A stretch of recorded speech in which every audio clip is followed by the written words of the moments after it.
kesannya kayak ada yang seperti itu. Entah bagaimana caranya dia membahasakan kepada para pemain itu ya nggak usah terlalu ngotot di Serie A. Terus terang aku merasakan juga ada kesan seperti ini.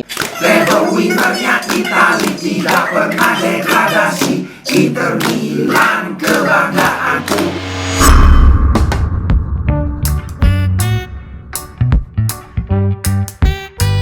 Halo Sobat Ngomin, apa kabar? Sebelum kita mulai aku mau pengumuman dulu buat kawan-kawan. Sekali lagi terima kasih banyak untuk yang sudah daftar jadi member. Sekarang membernya sudah 115. Iya, akhirnya. Terima kasih spesial buat Zaendi yang bagi-bagi membership. Semoga membershipnya berlanjut dan kelanjutannya tentunya bayar sendiri dong. Jangan dibayarin terus. Anyway, aku akan berusaha gimana caranya dari sisi Ngomin supaya orang yang sudah daftar tetap berlanjut membershipnya, tetap memberikan dukungan 4.900 walaupun sedikit, tapi kalau banyak kan jadinya lumayan juga, cukup lah untuk beli popok. Oke guys, itu dulu, terima kasih banyak untuk dukungannya. Nah sekarang kita akan mulai dengan satu fitur unggulan yang sudah lama aku rencanakan dan akhirnya sekarang sudah bisa secara rutin adalah video khusus member. Ya, videonya nggak sih yang hebat-hebat banget, tapi yang jelas sebagai apresiasi lah, namanya udah member memberi support lebih, aku beri juga sesuatu yang lebih. Oke, itu tentang membership. Sekarang kita bahas Inter Milan. Update pertama soal Antonio Cassano, dia bilang lagi-lagi sudah aku duga kan, Inter habis kalah, menang aja dikritik apalagi kalah, dan dia bilang 99% yakin Simone Inzaghi akan meninggalkan Inter di akhir musim dan hanya Antonio Conte yang bisa menggantikannya. Aku nggak akan bahas lebih banyak, selain ini adalah kegoblokan yang tiada tara. Cuma gimana lebih jelasnya sudah aku bahas di video khusus member. Kita langsung ke update berikutnya. Ini si BP Salah, kawan-kawan. Buat yang nggak tahu, BP Salah ini adalah mayor dari kota Milan. Nah, pasti udah tahu lah ya soal izin pembangunan stadion yang terkatung-katung.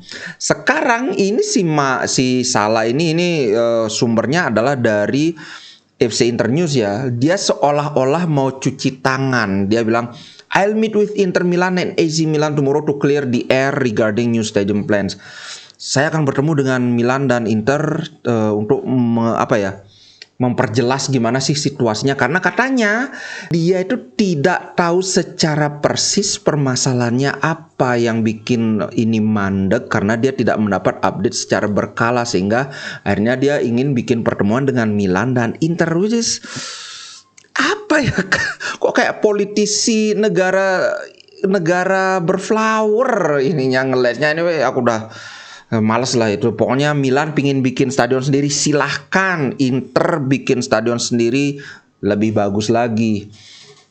Next, selain dari Conte, ada dari La Repubblica yang berspekulasi bahwa kemungkinan berikutnya pengganti Inzaghi adalah Thiago Motta. Jeng-jeng, aku sih malah tambah, ibaratnya Thiago Motta ini kan masih pelatih masih training pak, rekam jejaknya itu belum terbukti dan teruji, sedangkan Inzaghi kan sudah di Lazio dia prestasinya sangat lumayan, dengan materi pemain yang segitu dia bisa dapat Coppa, bisa dapat Super Coppa, di Inter juga dia membuktikan. Jadi kalau misalnya Inzaghi digantikan Mourinho, ya kita dukung. Cuman sekali lagi dengan materi pemain yang seperti ini, yang hanya 1-2 pemain aja yang benar-benar kelas top, dengan pengganti yang ala kadarnya. Kemarin aku ingat ada yang bilang punya cadangan pemain muda sekelas Aslani aja lagaknya udah kayak punya Gavi apa siapa itu pokoknya. Ya bener, Aslani ini masih jauh sekali dari ini. Apalagi kemarin Belanova kenapa nggak dimaunin? Aduh bro, aku udah pernah lihat gimana mainnya Belanova, ini masih jauh. Ini masih, sorry to say, kalau untuk Inter ini masih kelasnya Primaveranya Inter, kayak KCDI. Kalau Carboni juga kemarin sudah lihat sendiri gimana mainnya, ya lumayan, tapi masih belum di level Serie A menurutku, level Inter lah, karena pemain Serie A ya ada juga yang lebih jelek dari itu. Next, nah kemarin kan Inter lawan Bologna kan ini ya, kita sama-sama tahu bahwa hampir semua pemain itu jelek mainnya. Tapi di sini dari La Gazzetta dello Sport ada 3 pemain yang dapat dapat nilai bagus yang menurut mereka lepas dari kritik lah. Gosens aku setuju, kemudian Onana, kemudian Darmian. Cuma tambahan satu lagi menurutku Acerbi bagus walaupun kebobolan setelah Acerbi masuk, tapi menurutku itu bukan kesalahan dia. Ketika dia masuk build up kita tambah baik. Ini sudah aku bahas panjang lebar bahwa ironis sekali ketika kita mainnya jelek banget, kita tidak bisa menciptakan gol, malah ada beberapa peluang yang bagus. Tapi ketika pergantian diadakan, kemudian permainan kita membaik, tahu-tahu kecolongan dari serangan balik. Itu sih, aku setuju dengan 3 yang disebutkan ini. Kalau Darmian pernah aku bilang tidak pernah nilainya 10, tapi nggak pernah di bawah 6. Dan satu yang aku suka, dia pemain udah agak tua, tapi ininya bagus. Kengototannya itu bisa dijadikan teladan lah oleh pemain-pemain lain. Itu sih menurutku, aku setuju banget dengan La Gazzetta ini. Next, Inzaghi. Nah ini menurut kawan-kawan gimana? Di satu sisi dia tidak banyak alasan, bahkan dia bilang bahwa apa yang terjadi di Bologna sepenuhnya tanggung jawab saya. Saya yang berada di balik layar. Kalau ada yang harus disalahkan, saya yang harus disalahkan. Itu yang dia bilang. Ini menurutku layak dipuji karena dia mengambil tanggung jawab seperti layaknya seorang pelatih. Tapi di sisi lain, dia bilang, saya tidak merasa pemain mengecewakan saya. Ini kayak gimana ya? Aku ngelihat Inzaghi ini adalah pelatih yang takut sekali mengkritik pemain. Di satu sisi ini bagus karena kritik terhadap pemain itu mestinya memang dilakukan di ruang ganti. Tapi sesekali, apalagi dengan performa yang seperti itu, menurutku sudah saatnya Inzaghi lebih terbuka sedikit. Pemain harusnya nggak seperti begini, harusnya lebih ngotot, kami harusnya lebih ngotot atau gitu. Bagaimana caranya membahasakan kritik, istilahnya otokritik, tapi dengan bahasa yang lebih menenteramkan gitu. Menurut kalian gimana? Kalau aku sih setuju dia ini bertanggung jawab, saya yang harus disalahkan. Aku setuju, tapi ketika di dalam saat seperti ini pun dia bilang bahwa enggak, pemain tidak mengecewakan saya. Kan kita jadi mikir jangan-jangan standar dia rendah banget kan. Permainan yang sudah acak-adut kayak gitu pun dia enggak kecewa katanya. Gimana menurut kalian nih? Next. Ini sebuah kritik yang sangat menarik dari jurnalis Italia namanya Riccardo Trevisani. Dia bilang ini, Inter Milan capable of beating Barcelona, Napoli and AC Milan, but Simone Inzaghi not keeping tension high week to week. Nah, aku mau bahas ini agak panjang. Nggak sih, panjang banget. Jadi intinya dia bilang bahwa Inter Milan bisa mengalahkan Barcelona. Napoli, saat ini Napoli dipandang sebagai salah satu tim terbaik Eropa loh. Dan memang sudah terbukti bukan hanya di Serie A, tapi di Liga Champions juga mereka perform. Kalau AC Milan nggak usah diomongin. Nah, tapi dia gagal menjaga tension itu tinggi. Tension itu apa ya? Tension itu bisa diartikan ketegangan, tapi tegang dalam arti kita siap, kita harus menang kayak gitu. Kalau kebalikannya tension itu kayak relax, nggak apa, ntar main juga pasti menang, kita nggak usah terlalu ngotot kayak gitu.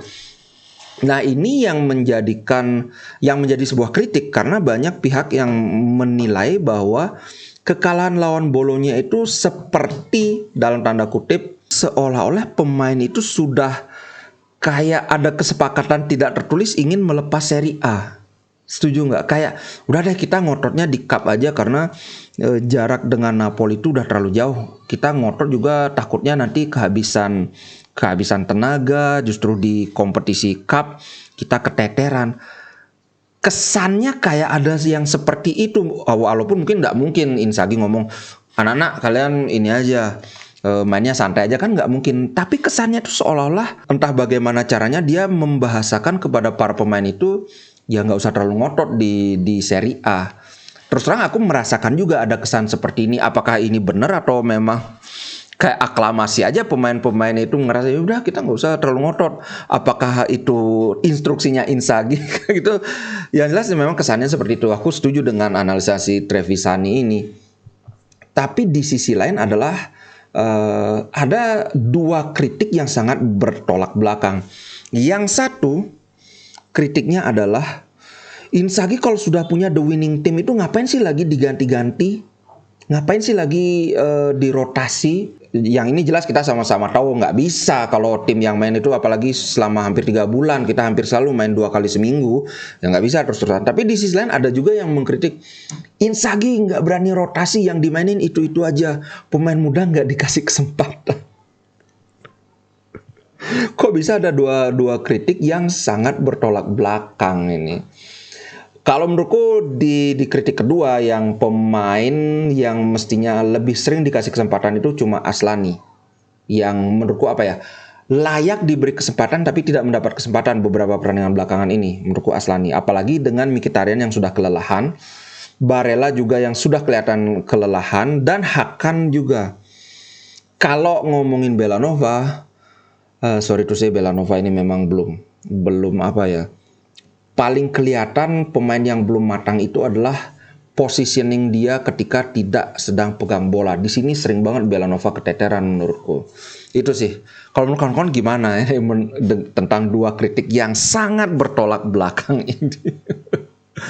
Next, tentang Lautaro. Nah, ini ada berita menarik. Aku kan kemarin bikin konten bahwa Lautaro ngomong yang agak keras. Ini bisa jadi pisau bermata dua. Entah apakah memotivasi rekan-rekannya untuk meningkatkan performa, atau malah jadi bikin teman-temannya itu jadi mikir, alah dia sendiri buang-buang peluang, sok ngomong sok keras kayak gitu kan. Apalagi nanti kalau digoreng media nih. Nah, ternyata ini mendapat sambutan positif dari media La Gazzetta. Mereka bilang Lautaro Martinez words after Serie A defeat away to Bologna further confirm striker's status as new leader at Inter Milan. Jadi perkataan Lautaro setelah kekalahan lawan Bologna itu semakin mengkonfirmasi status Lautaro sebagai pemimpin di Inter Milan. Aku cukup setuju karena pemain yang tidak punya leadership nggak akan berani ngomong gitu, karena salah satu trait atau ciri-ciri seorang pemimpin itu adalah berani mengungkapkan sesuatu yang membuat orang tidak nyaman. Nah, makanya orang yang punya pemimpin itu bisa dipandang dihormati, punya karisma, tapi bisa juga ada yang orang kesal sama dia karena ngomongnya menyinggung, ngomongnya bikin sakit hati kayak gitu. Tapi ini sudah terbukti dan teruji memang trait seorang pemimpin itu harus gitu, istilahnya addressing the elephant in the room. Apa sih kalau diterjemahkan, aneh jadinya. Nah, aku setuju banget. Cuma orang punya jiwa kepemimpinan yang berani ngomong sesuatu yang bikin orang tidak nyaman. Itu sih. Di sisi lain aku setuju Inzaghi, tadi sudah sempat aku bahas kan. Inzaghi nggak pernah mengeluarkan kata-kata pedas. Kata-kata pedas yang bisa nyenggol siapapun dia nggak pernah ngomong kayak gitu. Nah, bagaimana nih menurut kalian nih? Kan banyak yang bilang, wah Inzaghi nggak punya leadership. Nah, ciri leadership itu memang tidak kelihatan sampai saat ini, yaitu di bagian ini, ngomong sesuatu yang perlu diomongkan walaupun itu bisa menyinggung pihak-pihak terkait. Gitu sih bro, menurutku. Nah, masih terkait dengan Lautaro, ini lagi ada analisa yang menarik dari jurnalis Italia lainnya namanya Marco Bucciantini. Ini menarik ini. Kebobolan 1 gol di tandang lawan Bologna bukan masalah Inter. Tapi masalahnya adalah kegagalan mencetak gol dalam 180 menit lawan Sampdoria dan Bologna. Gimana?